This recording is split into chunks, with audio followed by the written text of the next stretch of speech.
আপনি যদি এক ভাইয়ের জন্য দোয়া করেন যে আল্লাহ সে অসুস্থ, তুমি তাকে সুস্থ করে দাও, ফেরেশতারা বলতে থাকে আল্লাহ যিনি এই দোয়াটা করলেন তার কোনো অসুস্থতা থাকলে আগে তুমি তাকে সুস্থ করে দাও। ধরেন যে আপনার এক ভাই দারিদ্রের কষাঘাতে জর্জরিত, টাকা পয়সা না, আপনি দোয়া করলেন যে আল্লাহ আমার ভাইটা আর্থিক সমস্যায় আছে, তার আর্থিক সমস্যা দূর করে দাও। ফেরেশতারা দোয়া করে আল্লাহ যিনি দোয়া করলো তার যদি আর্থিক সমস্যা থাকে তুমি আগে তার আর্থিক সমস্যা দূর করে দাও। সুবহানাল্লাহ সুবহানাল্লাহ বিহামদি। তো এক লোক এই হাদিসের ফজিলত শুনে ইফতারির পূর্ব মুহূর্তে, যেহেতু দোয়া কবুল হয়, তার ওয়াইফ ইফতারি তৈরি করতেছে, এই হাদিসের ফজিলত শুনে এক লোক তার বন্ধুর জন্য দোয়া করতেছে যে আল্লাহ আমার বন্ধুটা তো এখনো বিয়ে হয় নাই, তুমি সুন্দরী রূপবতী একটা স্ত্রীর ব্যবস্থা করে দাও আল্লাহ আমার বন্ধুর।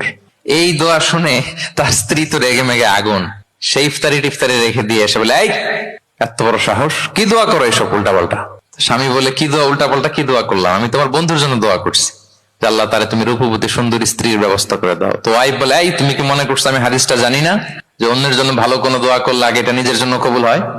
সুবহানাল্লাহ। দেখেন ইসলামের বিধান কত সুন্দর। আপনি অন্যের কল্যাণ কামনা করলে এটা এই কল্যাণ ফিরে আপনার দিকে আসে আগে। সুবহানাল্লাহ।